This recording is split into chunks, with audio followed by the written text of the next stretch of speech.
show there, and What's the show?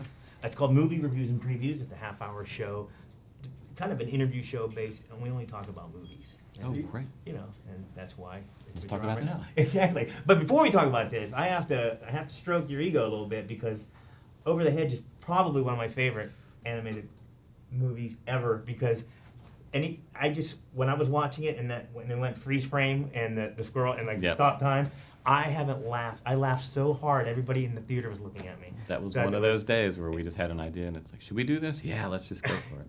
No, in this movie, I kept waiting. There's a balance that you have with Eddie Murphy, because you could kind of go over the top, but you don't. You know, there's a fine balance there between being silly and wacky and not going too far.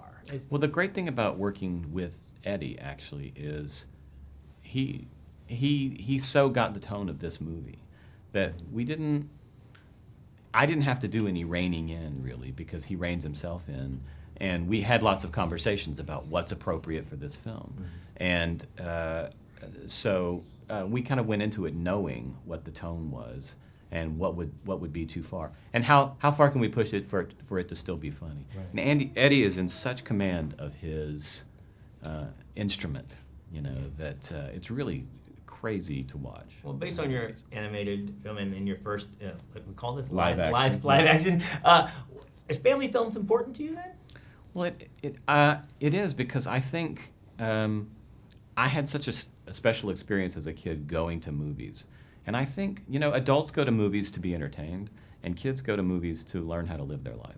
I mean, that's what storytelling is. That's what mythic storytelling is. And I take that that responsibility not lightly at all.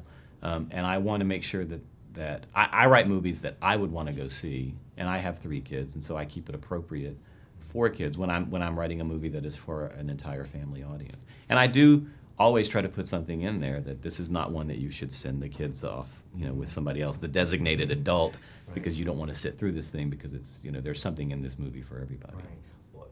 When did you know, or did you always know that you were ready to take the jump to direct your first live action? Yes, this is I've been a screenwriter for about 22 Right. years, and all of it was, you know, in hopes of one day being at the epicenter of filmmaking, which is directing. And it's interesting, because I didn't write this one. I inherited this really great script from Ed Solomon and Chris Matheson.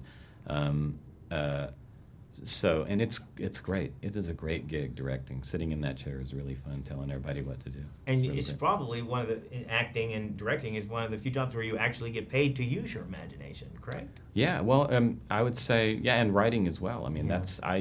I had a very active, imaginative life as a kid in a small town. You know, we're making up stories. Usually, I was the center of all my stories, but And rightfully so. yes, and so to be able to turn that into a career was a real blessing, actually. Pleasure. Thank you. Thank you so much. Thank you.